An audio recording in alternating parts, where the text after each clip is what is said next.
Hello, everyone. Back by popular demand, because we're grooming him to be my successor. We have the Transportation Secretary, Ray LaHood, who will talk to you again about an unfortunate situation where, because of a refusal of Congress to compromise and do something that it has done without any problem 20 times in the past, how many years? 5 years, 7 years? There are now 70,000 Americans out of work at a time when we should be creating jobs, growing the economy. Decisions by Congress are throwing people off the job. And with that, I give you the Secretary of Transportation, Ray LaHood. Well, good noontime, everybody. I think all of you in this room know that the last thing the administration wants is a Republican to be their spokesman, so I'm not auditioning for Jay's job, okay? When it comes to creating jobs, members of Congress give a lot of great speeches. We've heard a lot of great speeches from members of Congress about creating jobs. They talk the talk, but they have not walked the walk. Their speeches ring very hollow to 4,000 FAA employees who are furloughed. Their speeches about jobs ring very hollow to 70,000 construction workers who are not working right in the middle of the construction season on construction projects all over America. I was at one of those construction sites a few days ago at LaGuardia Airport, and I met with these unemployed construction workers. They're ready to go to work. They're ready to complete the work taking down the tower at LaGuardia. And there are construction workers all over America that are ready to go to work. This is their season. This is the time when they make their money for their families so they can pay their house payments, they can buy food, they can make their car payments. And for members of Congress to give speeches about jobs and then go on their vacations while construction workers have vacated their jobs rings very hollow. Members of Congress could easily have put 74,000 construction workers and FAA employees back to work. But instead, they went on vacation. Congress turned a blind eye to these workers and their families. The shutdown of the FAA is now in its 12th day. With members of Congress on vacation, this means they are leaving these 74,000 workers without a paycheck, without an ability to pay their mortgages, to pay their rent, to make their car payments, to take their own families on vacation for at least 6 weeks. Airport construction projects around the country worth $11 billion are sitting idle, and as I said, we're smack dab in the middle of the construction season. This is no way to run the best and the safest aviation system in the world. And it's no way to get America's economy moving again. I want to just say parenthetically, in addition to the $11 billion worth of construction projects, $1 billion in uncollected taxes will not go to the federal treasury. Now, you've heard all the great speeches on debt and deficit for the last how many weeks about how everybody's concerned about debt and deficit. Well, the way to tackle part of the debt and deficit is to have this $1 billion in taxes collected, which it won't be. Congress needs to come back, resolve their differences, compromise, and put our friends and neighbors and colleagues back to work. They should not leave 74,000 people hanging out there without jobs, without a paycheck until September. And I'm happy to take questions. Secretary, you noted you were a Republican member of Congress, and Speaker Boehner's office, one of your former colleagues, said today they're ready for a deal, but it's a Democrat. It's Jay Rockefeller in the Senate who's blocking this. So why hasn't the president gotten on the phone to him and figured this out? I'll let Jay talk about what the president does or does not do. I'll tell you what I've been doing. I've been talking to members of Congress. I've been talking to them for the last 2 weeks since this started. And one of the things I've told them, which they know, is this is the thing that really makes the public mad, that Congress can't do their job. When ordinary citizens around the country hear that their friends and neighbors ought to be working on a construction site at an airport and they're not because Congress couldn't do their work, this is what infuriates the American people. Congress should have passed a clean bill, could have passed a clean bill. I urged them to pass a clean bill. They can still do it. Congress can still do it. The adjournment resolutions that they have passed allows them to come back every 4 days in the House and pass legislation. They could do it. I'm asking Congress to come back and do for the American people what they've been talking about. Put 75,000 people back to work in good paying jobs. That's what Congress should do. Take a little detour from their own vacation, come back to Washington, and pass a clean bill. Yes? House Republicans are very clear that they will not change anything to do with union organizing, what Senate Democrats see as union busting and basically a payoff to Delta Airlines. What do you say to that? What I say is do what you've done on 20 other occasions, in some instances in a very short period of time. Pass a clean bill.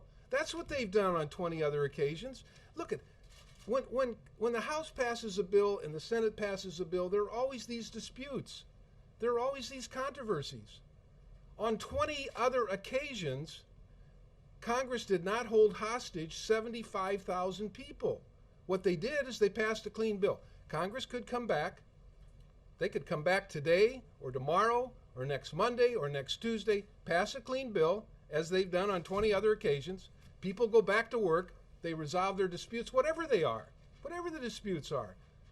That's the way legislation gets passed. It gets passed by compromise. It gets passed by people sitting down at a table, working out their differences.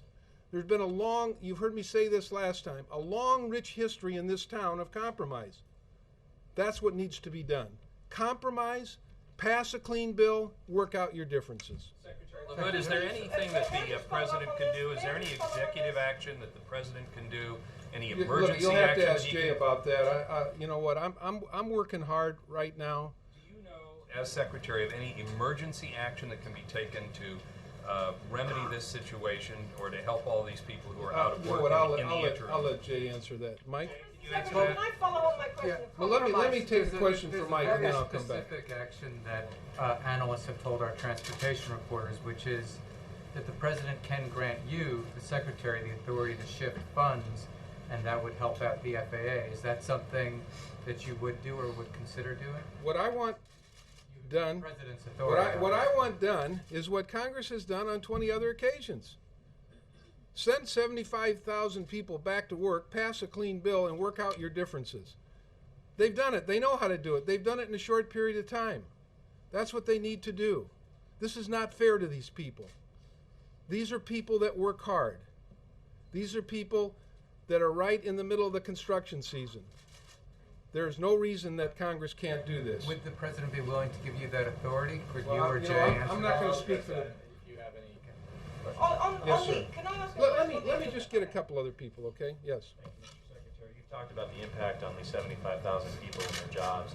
The American public trying to follow this sort of sees this as a labor dispute. I'm wondering if you could put this into terms for the American people. How does this dispute affect them in terms of flights, in terms of safety? Does this have a broad impact on the American people? Yeah, the way it affects the American people is this. Their friends and neighbors are out of jobs. Now, look at, I used to represent a rural district. My hometown is Peoria. I still have a home there. People on Main Street in Peoria get this. They know that when their friends and neighbors are out of work, that hurts everybody. And for politicians to run around Washington, as they've done for the last 7 months, and talk about creating jobs, putting people back to work, this is not the way to do it. The American people see the fallacy in these very hollow speeches. If Congress really believes in the words that they're saying about jobs, creating jobs, putting people back to work, stop your vacation, come back to Washington, pass a clean bill. People get this because it's hurting their friends and neighbors. to me that people understand this. They really do. And it's easily fixable. It's been fixed 20 times. It's easily fixable. The president gave a lot of ground in these debt talks, backing off major pledges. Do you think Democrats ought to give up on this rural airport subsidy, which is small potatoes? I think what Congress ought to do is pass a clean bill. And I'll take issue with the premise in a minute. Yes, sir. With how Republicans have been, I guess from your perspective, unwilling to compromise, why not have the president give the authority to move some funds around on your own? Does that make sense? All of my efforts are to persuade Congress to pass a clean bill and to try and keep the morale at the FAA high. And that's when I went to LaGuardia, I met with unemployed construction workers. These people are hurting. They really are. They can't apply for unemployment yet, and they're without paychecks. They don't know at the end of the day whether they're going to be able to make their next mortgage payment, car payment. Their kids in about 30 days are going to be starting school. There obviously are costs incurred by people with their children starting school. This is why people shake their heads when they think about Congress. But if Congress is willing to leave as they did, doesn't that speak more than their words in the sense of that they're not willing to compromise, whichever side is right or wrong? Well, I mean, there is a way for Congress to pass a bill today. But they left. I know they did. That's why I'm here. I'm calling them back. Come back to Washington. Leave your vacations. Just for a couple hours. Come back, Congress. Help your friends and neighbors get back to work.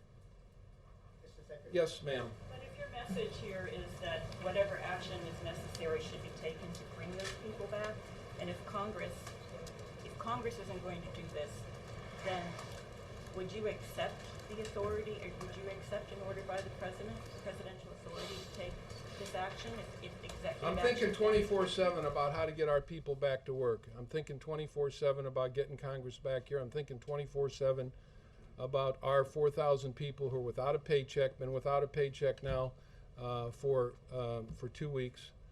And that's where my time and energy is. Sam? Reports yesterday had you saying that you urged the Senate to pass the House bill. Is that still your position, even though... My position today is, since both houses are in pro forma session, is Congress come back, and in pro forma, they could pass a clean bill. That's my message today. Yesterday it was different, Sam, because the Senate was still in, and I was trying to persuade them to do something different. Today, both houses are in pro forma. Come back, pass a clean bill. That's the easiest way to fix this. Bill? So the leader of the House is John Boehner, the leader of the Senate is Harry Reid. Have you talked to them and asked them to come back? They're the ones that have to call Congress Absolutely, back. Bill. I talked to Senator Reid at probably half a dozen times yesterday. I've talked to Barry Jackson, the Speaker's Chief of Staff, more than a half a dozen times. And your request to bring back, what is their response? Well, Come you back. can call their offices and ask them about that. Yes. Just to follow up on this safety question, you've been guaranteeing that safety won't be compromised. Right. Can you continue to guarantee that, especially given I the can continue to frustration guarantee that safety will never be compromised. We have the safest aviation system in the world. We would never compromise safety. The people that are involved in safety inspections at airports that work for the FAA, many of them are using some of their own money to do their job, to pay their expenses. You know why? Because they're dedicated federal employees who believe in their mission of safety. I can say without equivocation, safety will never be compromised, flying is safe, and passenger schedules should not be compromised by this issue. Let's see, Mike, let me, yes, sir. We'll get the India question. Thank you, Mr. Secretary. No, this question is now, Mr. Secretary, as far as these many workers out of jobs, there are many congressmen who are these workers from their own districts, and they must be getting heat from these people. And second, you said safety is not the problem. You cannot compromise safety as well. are you hearing anything from around the globe, aviation ministers, as far as what drama they feel is going on in Washington? Well, we're hearing from people. Primarily, we're hearing from our employees, and but I've not had any calls from any other transportation ministers around the country. Let me take the second one here, and then you, Mike. Okay. On the question of compromise, we saw during the debt ceiling debate that there are quite a few members in the Republican caucus in the House who are not willing to compromise. So what makes you think that they would be willing to compromise over this? Well, hopefully the cloud of debt and deficit has been lifted. Hopefully they're hearing from their constituents who are laid off, whether they're FAA employees or construction workers. Many of these members of Congress have these projects going on in their states, and we're going to keep up our drumbeat, and hopefully constituents will keep up their drumbeat, and hopefully constituents will hold people's feet to the fire that love to give great speeches about creating jobs, and then send people home off the job sites. Mike? You can realistically ask safety inspectors to work through Labor Day without pay, just for pro bono? Well, we have a core of dedicated safety people at FAA. I'm very proud of them. They're working every day, doing their job, making sure that airports are safe, making sure that the safety inspections they do are done by the book. And I hope the American people are proud of these people. These are payroll? Yes, sir. Yeah. But they're doing this, spending their own money to travel to airports and to do their safety inspections out of their own pockets. Wait a minute, I don't understand, Mr. Secretary. They're still on the payroll. They're essential employees, right? Like the traffic controllers? They're essential employees. Yeah. Yeah. So they're still. So then, why wouldn't they be reimbursed by the federal government for their travel? They will be, but they aren't right now. What they're doing is they're taking their credit card, they're taking a flight somewhere, inspecting an airport, with the hope that they're going to get reimbursed. We're going to reimburse them. Ordinarily, they'd be using a government credit card to do these things. They're using their personal credit cards. Now, how many of us could do that for very long? These are dedicated federal employees. Could I ask if you see the difficulty mainly on the House side or the Senate side? Are you focusing The your difficulty energy, is with Congress. but are you focusing Congress. your energies I'm particularly focusing on my attention like a laser beam on Congress. We need both houses.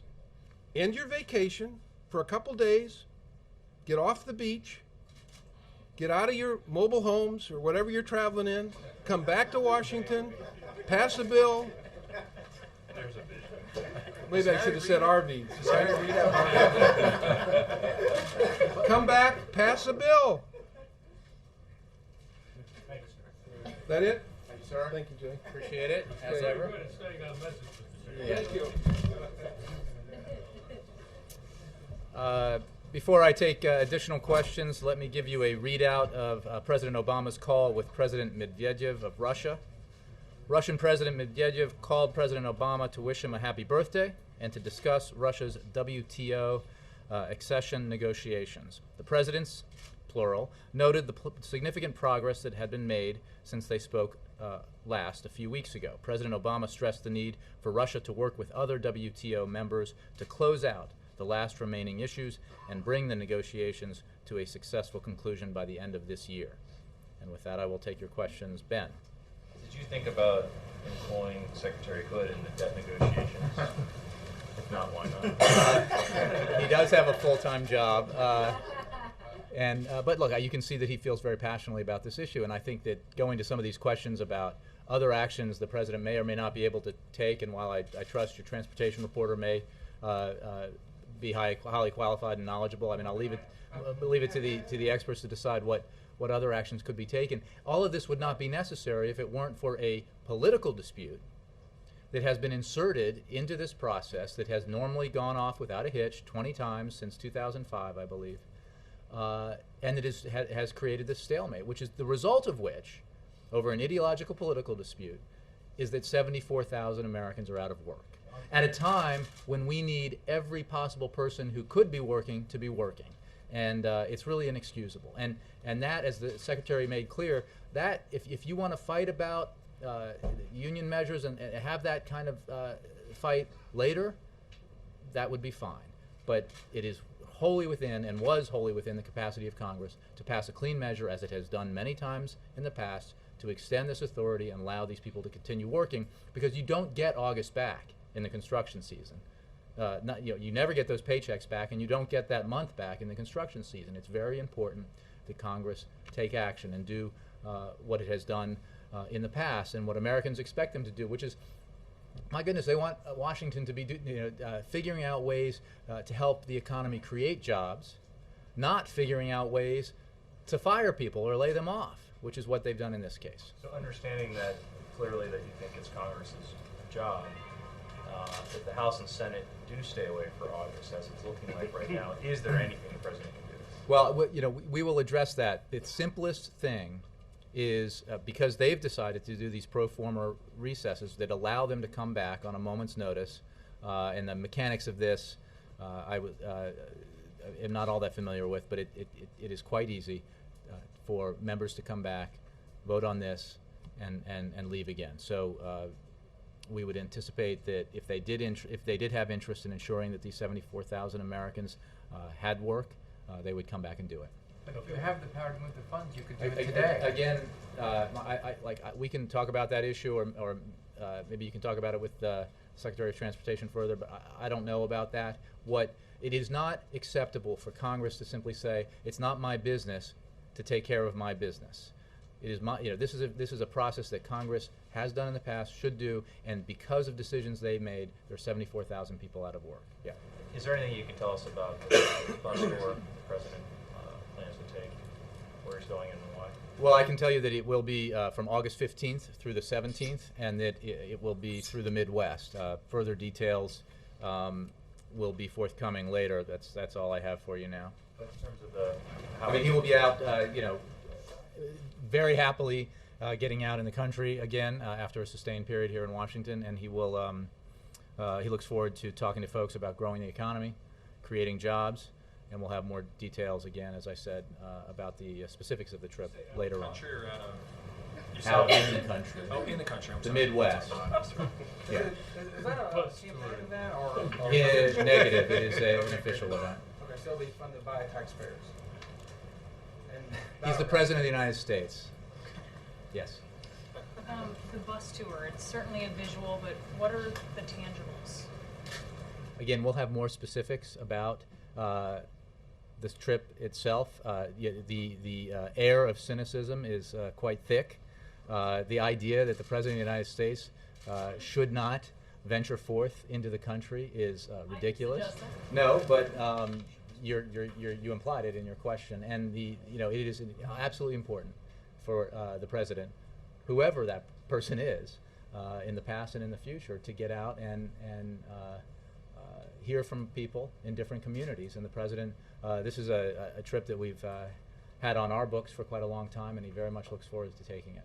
So is it more of a listening tour then? Well, again, I don't want to. I know that people want specifics about what he may be announcing or what proposals he might have.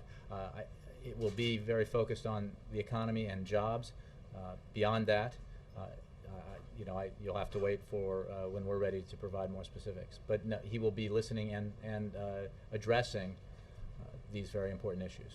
And I know you've spoken to this a little bit, but obviously there's some people who just wonder really what kind of options he has, really what kind of realistic options. Because some of the things he's laid out have seemed a little like maybe foregone conclusions that they might Would not that fit. anything were a foregone conclusion in Washington today? For example, the previously known foregone conclusion that this authorization would be extended and 74,000 people would maintain their jobs. That used to be a foregone conclusion. So you are right to assume that everything, or most things, are now difficult.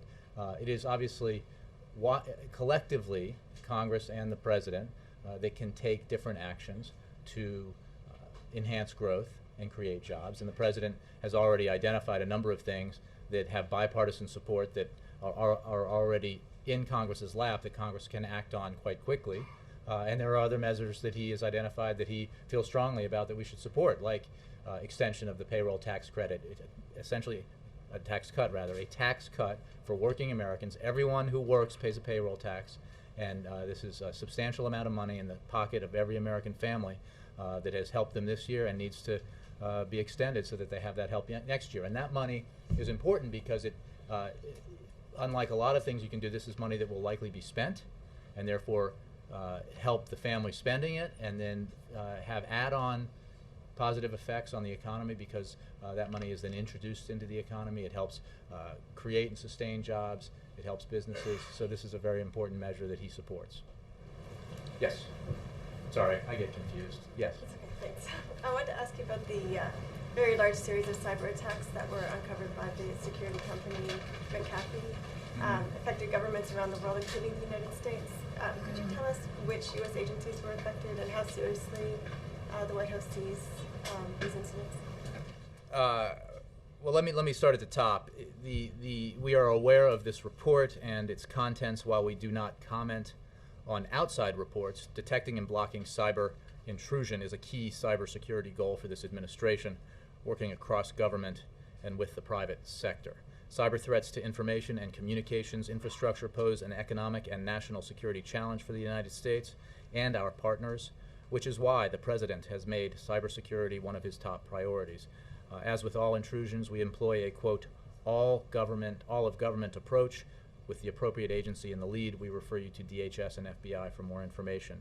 On the issue of which agencies were affected, we are working with all federal departments and agencies to deploy defensive tools such as the Einstein intrusion detection and prevention systems.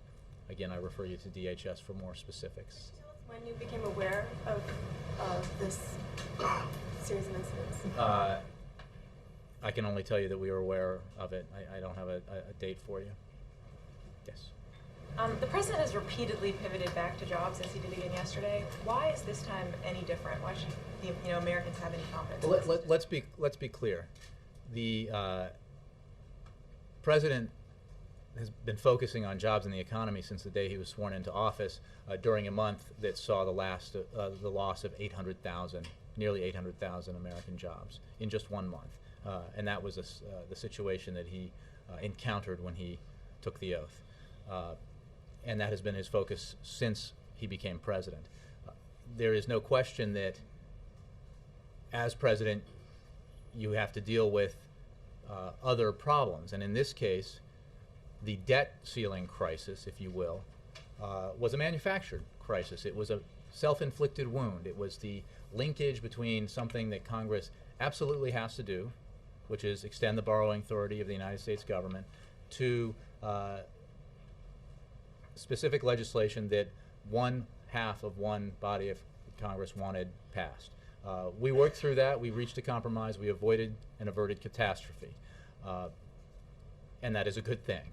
Again, it was not a crisis that needed ever to present itself, but we did, through compromise, achieve some important things for the economy, for jobs, which is a package that lifts the cloud of uncertainty of whether or not we were going to extend our borrowing authority for a significant period of time, and significantly has some significant initial deficit reduction attached to it, and creates a process for more significant deficit reduction. Deficit reduction is an element of an economic strategy that we think is broadly agreed upon by Democrats and Republicans. There are other things that we need to do, and I just addressed this earlier in answer to Brianna's questions, and there are measures that can be taken right away. If Congress is very interested in creating jobs and growing the economy, there are things that it can do right away. In addition to reinstating the 74,000 people they've thrown out of work, they can move quickly to pass the free trade agreements, the 3 of them that are up there that will create or support 70,000 additional jobs.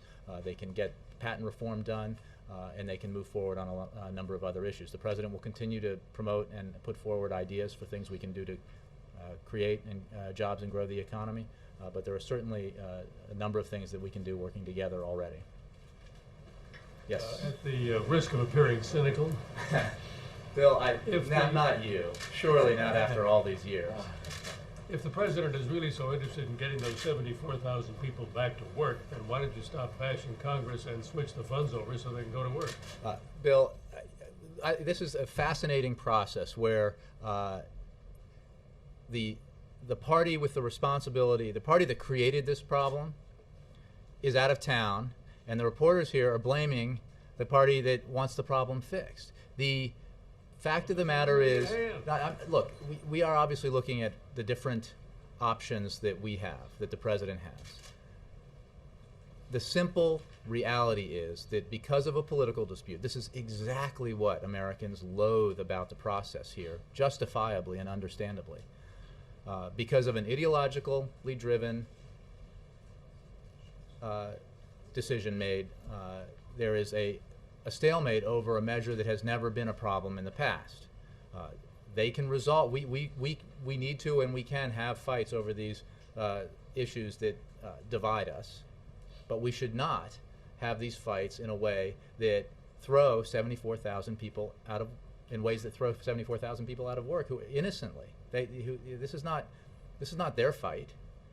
And so, as Secretary LaHood made clear, it is wholly inappropriate for members of Congress to go on recess, go on vacation, and leave this issue hanging and take away from these hardworking Americans their paychecks for at least another 4, 5, 6 weeks when they could resolve this issue right away. Sure, but if your goal is to I think get I've them answered back, the- if I your think I've goal answered is the to question, get them Bill. back to work, then get them back to work. I think I've answered It's within the president's power, apparently.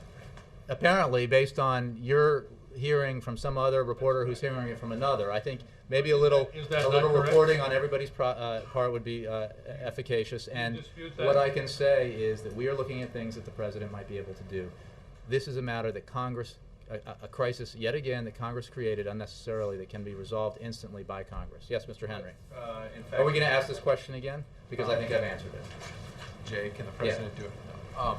I wanted to ask you why the president can't call the Senate Majority Leader, Harry Reid, who he gets along with quite well. And Democrats yesterday, I'm told, blocked a unanimous consent agreement in the Senate to push the bill forward. Correct. I know It's that's run what by the a Speaker of the Democratic leader. House and his office is saying, Right. Ed. And here's the thing: the House measure has a provision that is designed, is politically motivated, and we can have that fight.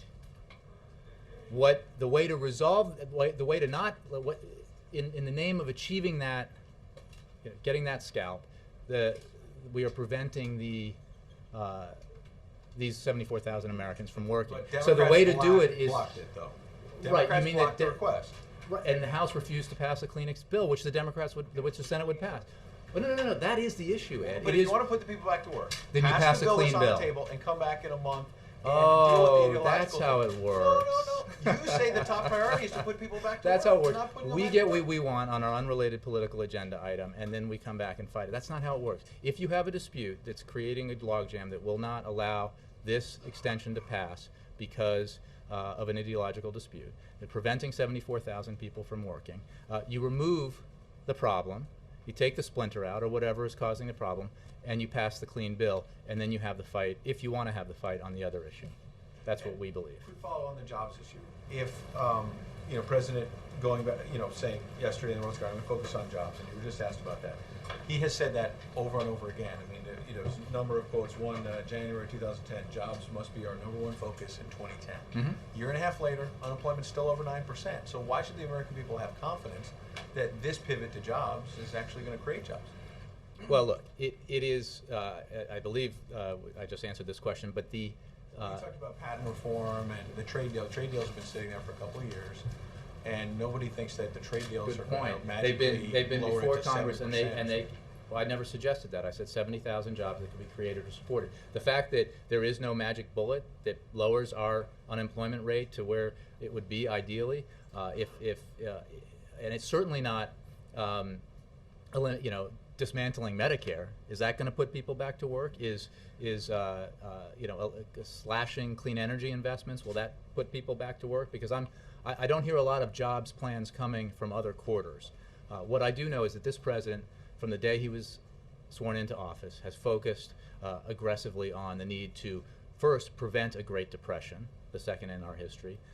Second, stabilize our economy, begin to see it grow again, as it has been, begin to see it create private sector jobs again, as it has been, 2.1 million jobs, more private sector jobs created in that period than were created in the net in the 8 years of the previous presidency, and then keep pressing forward to do that. Everything that we do that's related to the economy is related to economic growth and job creation. What the president is saying now, and what you will be hearing him saying, is that you, the American citizen, have heard a lot of talk in Washington about debt ceilings and deficits. And while those are important issues, very important, and they are important in relation to our economy, and they are important in relation to jobs if they are addressed appropriately. There are other things we can do directly that affect jobs and economic growth, and that's what he's saying. But this is I think pivot is not an appropriate word. It's refocusing. It's continuing the focus that we've had now, and allowing us to focus even more intently now that we have reached the compromise that was reached with Congress a couple days ago. Kristen. The S&P announced that it was giving the United States a negative outlook while keeping its AAA credit rating. What's the White House's reaction to that? Again, we focus on the things we can control, which is why we worked so hard with Congress to reach this compromise to avert a crisis that would have unquestionably resulted in bad news from the ratings agencies. So we believe that the measures we have taken to lift that cloud, to avert that crisis, to ensure that we have borrowing authority through 2012, should send a reassuring message around the world.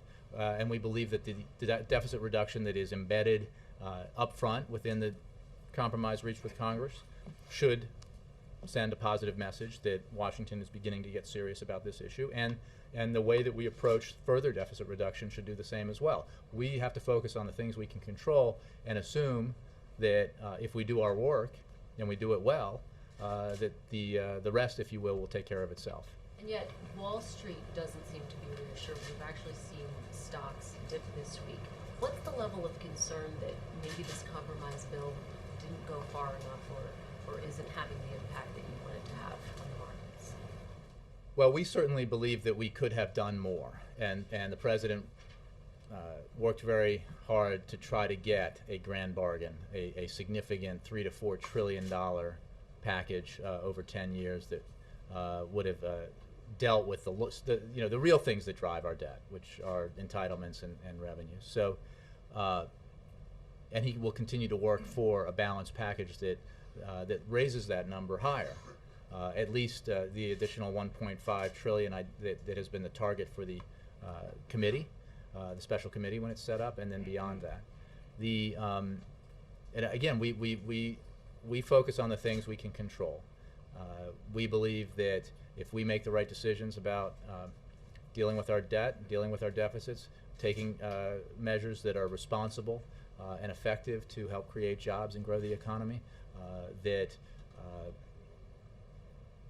other things like markets will take care of themselves. There's been a lot of discussion that these indicators might be signs that the economy is continuing to stagnate or potentially dipping back into a recession. Do you see it that way? Well, we do not believe that there is a threat there of a double-dip recession. We believe that the economy will continue to grow. There is no question that growth has slowed over the past 2 quarters. There's no question that job creation has slowed. But there are reasons for that. Again, some of them beyond our control, but that are beginning to the headwinds created by them, like the earthquake in Japan, have subsided somewhat. But there are other challenges that we have to contend with, including high energy prices, the situation in Europe, etc. We again have to focus on what we can do to ensure that our economy is strong, that it continues to grow and create jobs. And we don't have any projections to make from here, but I would note that the outside consensus among forecasters is that the U.S. economy will continue to grow in the 3rd and 4th quarter. Yes? Larry Summers today in an op-ed both in the Washington Post and Financial Times said there's a 1 in 3 chance that the U.S. will slip back into a recession if some more things aren't done to stimulate the economy. Is that a question? Yeah. What is your response to that? Do you agree with that? Well, it's the same response that I just gave to Kristen. Okay. And you also wrote about kind of debate over baselines in terms of what this committee of 12 or super committee is going to use as its baseline. I know the White House has made clear that the committee has flexibility to choose whichever baseline it wants. Does the White House have a preference in terms of which baseline the committee should use? I don't know the answer to that question. I think that what's important is that committee address seriously the need to achieve further significant deficit reduction in a balanced way. And that's the only, because this will be an important and clarifying process, because to achieve an addition, we have now, if you will, identified and removed from the table the roughly $1 trillion in discretionary cuts that we agree on. And to get bigger, we now have to deal with these difficult issues, entitlements, for example, and tax reform. Because if otherwise, to get bigger, you have to make very specific choices about on whose backs these issues will be resolved. Will it be only the middle class and seniors that have to ensure that our deficits and debt come down? Because that's the choice you'd have to make if you say no to revenues and you say no to cuts in our Pentagon spending. So you really have to focus. This will be a very clarifying process, because in some ways, as we led up to this compromise, there was some understandable confusion about what deficit reduction could be achieved and where was there agreement and disagreement. And the fact is that this president wanted to reduce deficits, to cut spending. He identified through his negotiations with the Speaker of the House, through the Vice President's negotiations in the group he led with House Majority Leader, roughly that $1 trillion that you see in the agreement represent cuts that we all agree on. Beyond that, you have to make some really hard choices, and this will be a clarifying and we think edifying debate in the fall. Yeah. Jay, I just want to make sure I understand you getting back on this FAA thing. Did you mean to leave the impression that the president is not considering taking any action? No, in fact, I think I said 3 or 4 or 5 times that we will look at the measures the president may be able to take. I'm simply not saying one way or the other whether I agree with Dorning's colleague in terms of what actions may be available to him. We are intently interested on ensuring that these 74,000 Americans who had jobs get them back, and that the simplest path to that, since they were thrown out of work by a failure of Congress to act, is to bring Congress back, pass a clean extension, which they have done 20 times in the recent past, and put them back to work. And then we can have the political fight later, not at the expense of 74,000 Americans. So to sum it up, you're looking at the measures, but you Correct. want this to be, and you want Congress to take care of this. We're looking at the measures, and Congress has absolutely within its capacity to very quickly fix the problem it created. Carrie, you've had a lot, but I'll come back. Not on the FAA. All right. Then Carrie. Sort of relates to Kristen's questions. The stock market's been going down for 8 days, which is the longest downswing in quite some time, while the bond market's rising. Just since you're a business reporter, where was it when he took office? Or where was it in March of '09? I think I've written that. Okay. Last time I wrote about it, it's up a lot more than 50%. Okay. But close to 100%. Just saying. So you obviously have a Bloomberg too. But it's been down for 8 days now. What message does the administration take from this? A lot of the market commentators take it to be that there's less optimism about economic growth. There's some debate whether or not we'll be going to double-dip recession. You've said you guys don't see that. What message do you take from 8 days going down in the stock market? Well, again, we're not. We don't spend a lot of time focusing on things that we can't control. We spend a lot of time focusing on things we can do that will have a positive effect on people's lives, and specifically on their economic lives. So, markets go up, markets go down. It's not for me to judge why. The fact, broadly speaking, is that there have been a number of headwinds this year that have affected, we believe, and economists everywhere believe, have affected growth in America and job creation, and they include the Arab Spring, the uprisings in that part of the world that have affected the energy markets, certainly the earthquake and tsunami and the terrible devastation that caused and affected global supply chains, and other issues, including the situation in Europe. So we are taking, and then obviously most recently the uncertainty created by this debate in Washington over whether the United States would, for the first time in its history, default on its obligations. Having resolved that, fortunately, we move on to other issues, and we deal with what we can deal with, and we think if we get our part of it right, working with Congress, the economy will grow, and we will create jobs, and the markets will appreciate it. Yes? Why did the president decide against a public signing of the bill yesterday? I think he came out, he wanted to speak immediately after the passage. That was the moment, if you will. There was no reason except that it's just a matter of signing a piece of paper. And it needed to be signed very quickly to ensure that we didn't inadvertently default on our obligations. So he took care of that piece of business right away once it came down to him. Who gets the pens?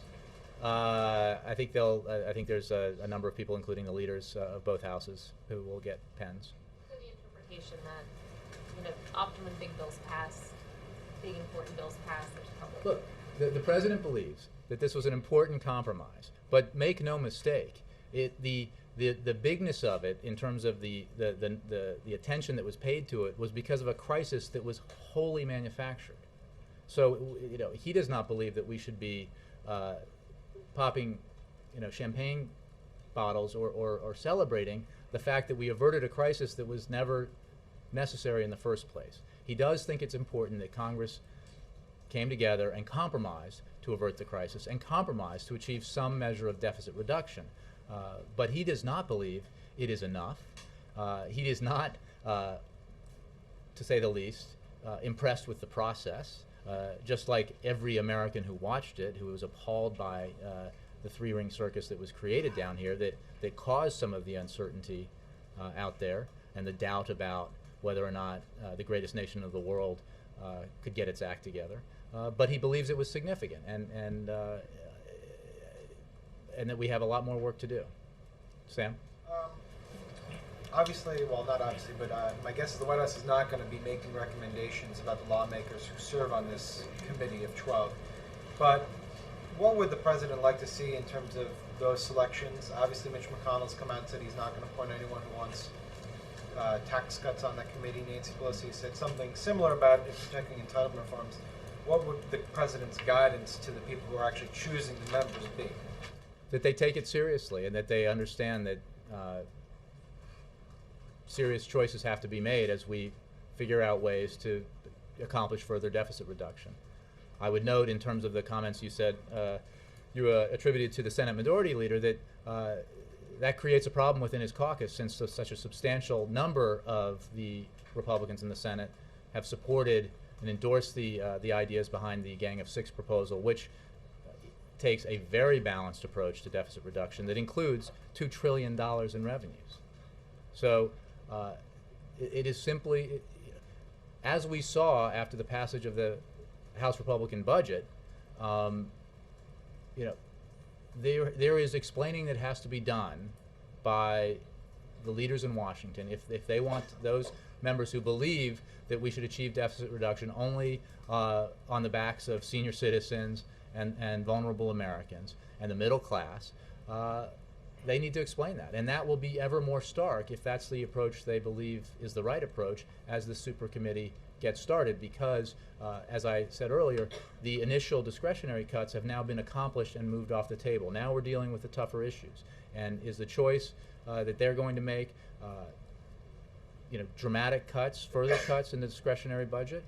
Is it going to be ending Medicare as we know it, or is it going to be a balanced approach that includes modest reforms to strengthen entitlement programs and changes in our tax code, tax reform that simplifies it and ends preferences for the oil and gas industries, for example, or corporate jet makers, or hedge fund managers, billionaires who pay lower rates of taxes than their secretaries. So I think that is a debate that we look forward to having. We believe that the preponderance of the American public supports us in that, and we believe that for this supercommittee to accomplish something, there needs to be membership that represents an appreciation of that. What will the White House's involvement be in the selection process and in the legislative process? Well, I think we obviously, none of us here, starting with the President, is an elected member of Congress and therefore will not be on the committee. We are not shy about making our opinion known about the kind of seriousness that we think the members of this committee should approach the task. And I'm sure we'll continue to express that opinion. Steve, it's been a long time. Yeah, I was waiting for the death cloud to lift in England, so. God bless. Did the President and President Medvedev discuss Syria in their conversation? I believe they discussed the WTO accession process, so not that I'm aware of.